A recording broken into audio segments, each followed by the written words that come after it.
Endless Love, 1981. Tom Cruise's film career began with a very small role in this romantic drama.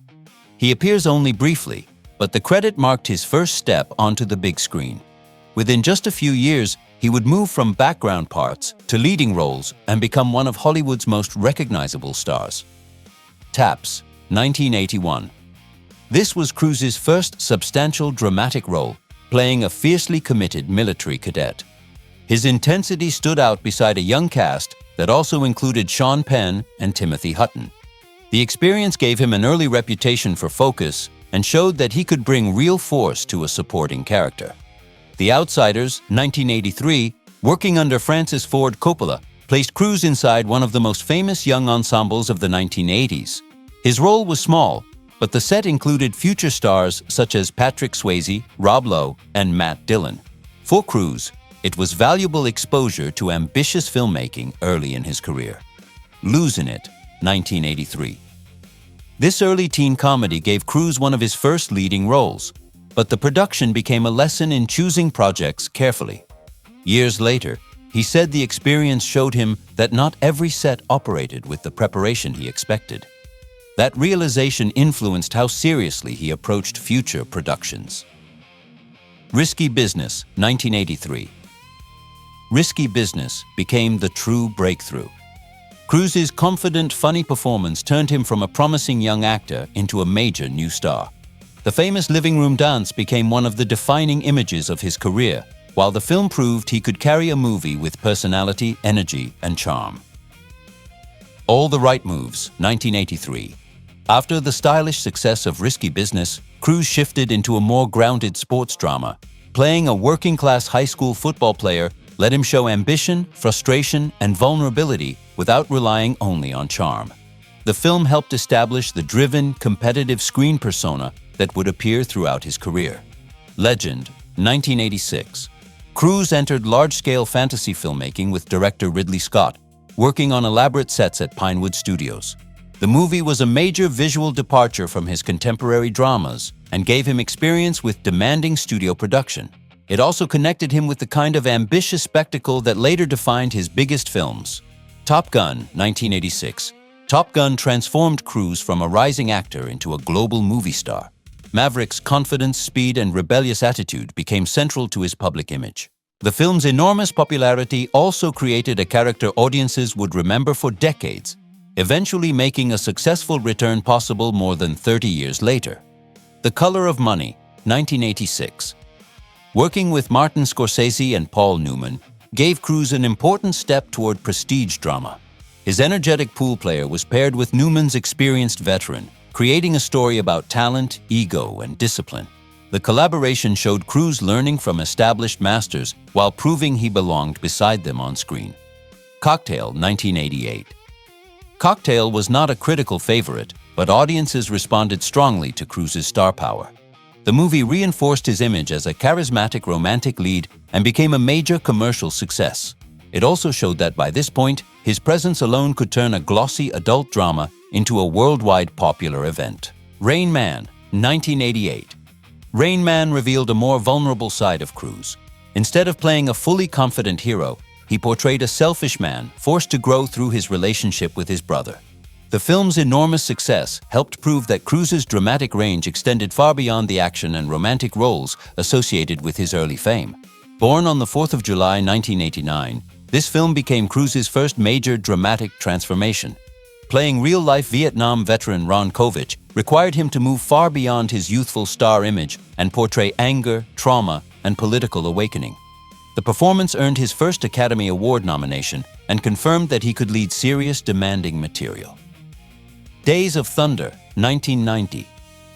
Reuniting with Top Gun director Tony Scott, Cruise brought his competitive screen energy from fighter jets to stock car racing. The movie strengthened his connection to speed-driven action and introduced a more adult version of his familiar, ambitious hero. It also marked his first film alongside Nicole Kidman. Far and Away, 1992. This sweeping period romance allowed Cruise to move away from modern action and play an Irish immigrant chasing land and opportunity in America. Reuniting with Nicole Kidman, he worked on a much larger historical canvas. The film reflected his growing ability to anchor expensive productions across very different genres. A Few Good Men, 1992 Cruise, entered one of the decade's most memorable courtroom dramas as a talented military lawyer who must become more serious about his duty. Sharing intense scenes with Jack Nicholson pushed him into sharper dramatic territory. The film's success strengthened his reputation as a reliable lead for prestigious studio projects. The Firm, 1993. The Firm placed Cruise at the center of the John Grisham legal thriller boom. His character begins as an ambitious young lawyer and slowly realizes that professional success has trapped him inside a dangerous system. The role fit Cruise's talent for playing confident men whose carefully controlled lives begin to collapse. Interview with the Vampire, 1994.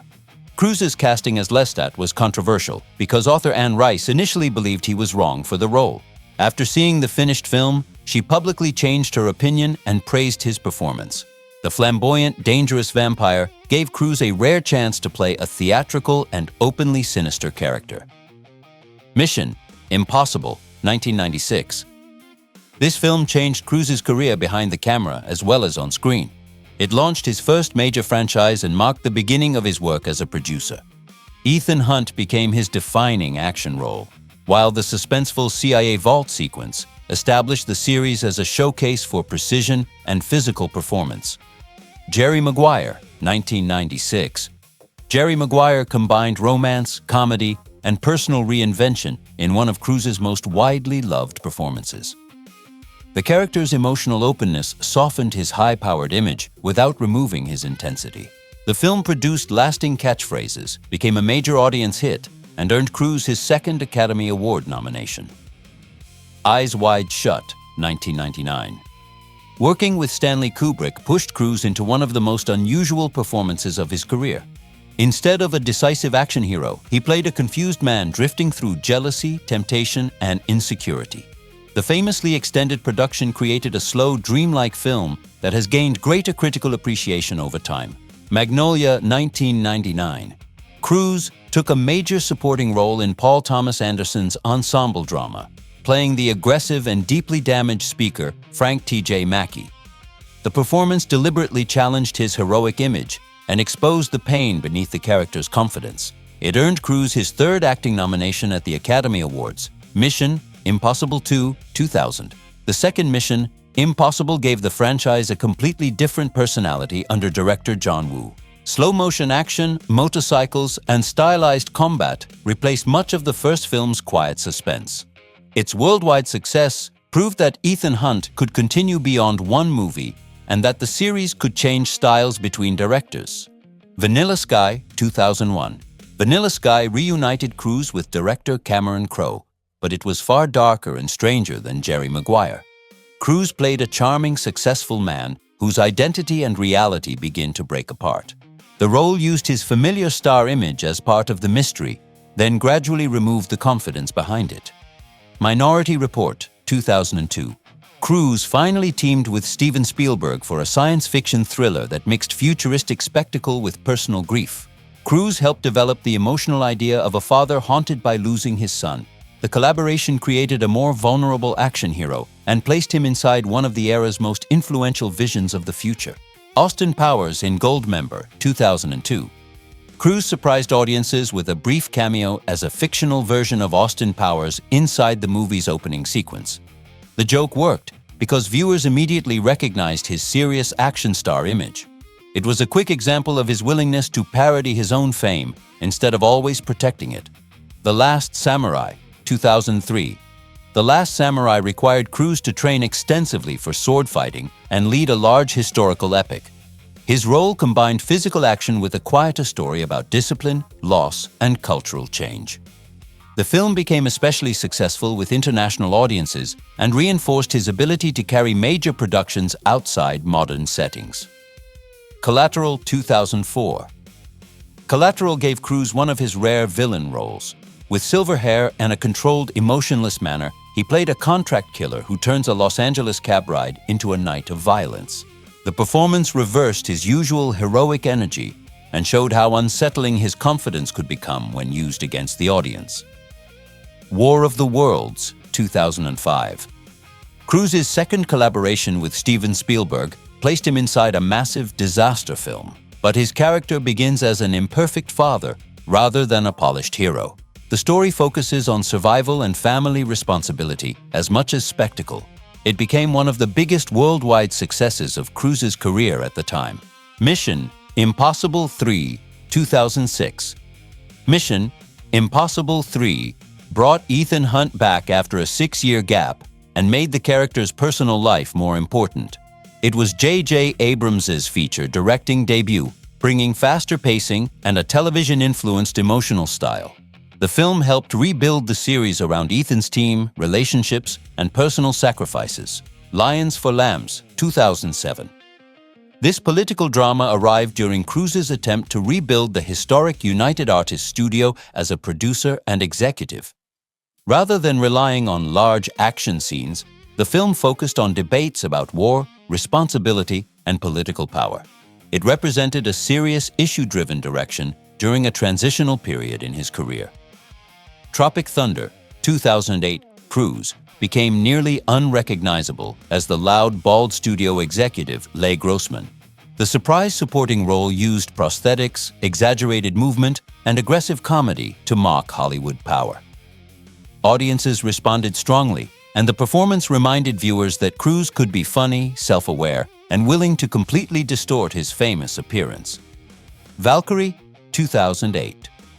In Valkyrie, Cruise played German officer Klaus von Stauffenberg, a central figure in the real plot to assassinate Adolf Hitler. The role returned him to serious historical drama and placed him inside a tense ensemble rather than a conventional action vehicle. It also reflected his continued interest in ambitious internationally produced films.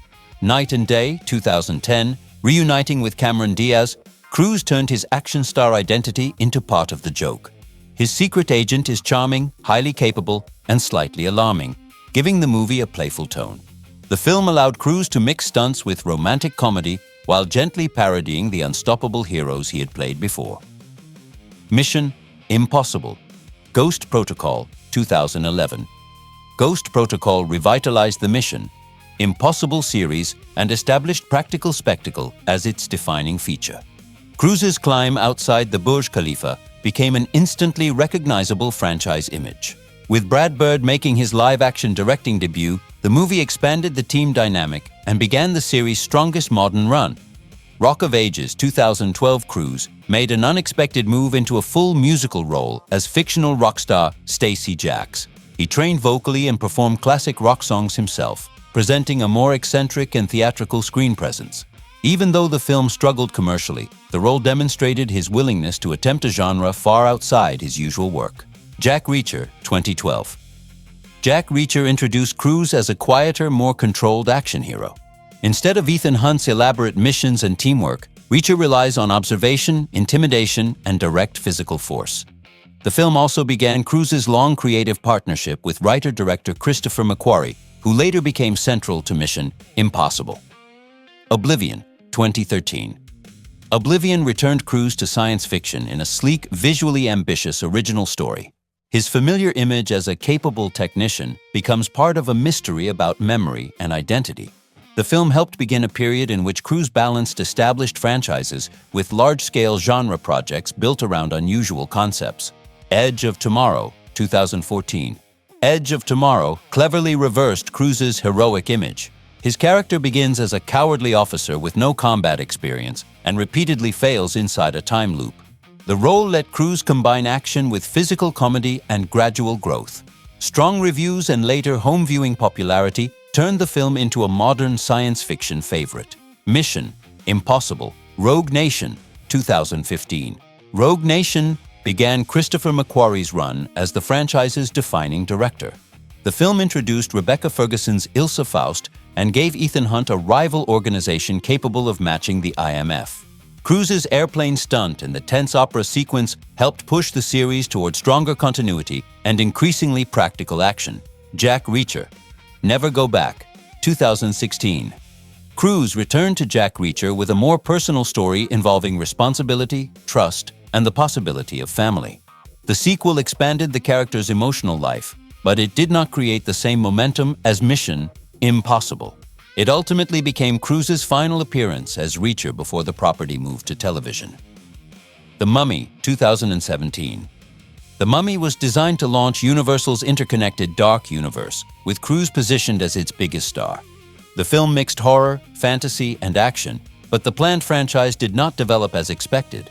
It became a reminder that even Cruise's star power could not guarantee success for a heavily pre-planned cinematic universe. American Made, 2017. American Made reunited Cruise with Edge of Tomorrow director Doug Liman and gave him a morally complicated real-world character. As pilot Barry Seal, Cruise used his charm to play a man who becomes increasingly trapped by dangerous opportunities. The film offered a looser, more ironic performance than his polished franchise heroes. Mission Impossible. Fallout, 2018. Fallout became a high point for the Mission Impossible series, combining continuing character relationships with some of its most ambitious action. Cruise learned advanced helicopter flying and performed a rooftop jump that broke his ankle, delaying production. The finished film strengthened his reputation for treating physical authenticity as part of the storytelling. Top Gun: Maverick, 2022. Returning to Maverick after 36 years was a major career gamble, but the sequel became Cruise's biggest theatrical success.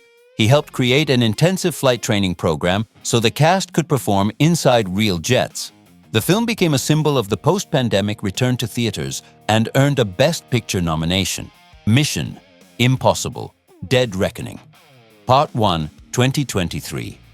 Dead Reckoning continued Cruise's effort to create action that audiences could believe was physically happening.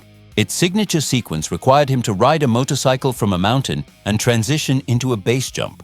The film also brought the franchise its first Academy Award nominations for sound and visual effects. Mission Impossible: The Final Reckoning, 2025. The Eighth Mission. Impossible tied together characters and ideas from across nearly 3 decades of the franchise. Cruise again pushed the physical scale with demanding underwater work and aerial sequences involving biplanes. Whether or not it remains his final appearance as Ethan Hunt, the film was presented as the culmination of an extraordinary action run.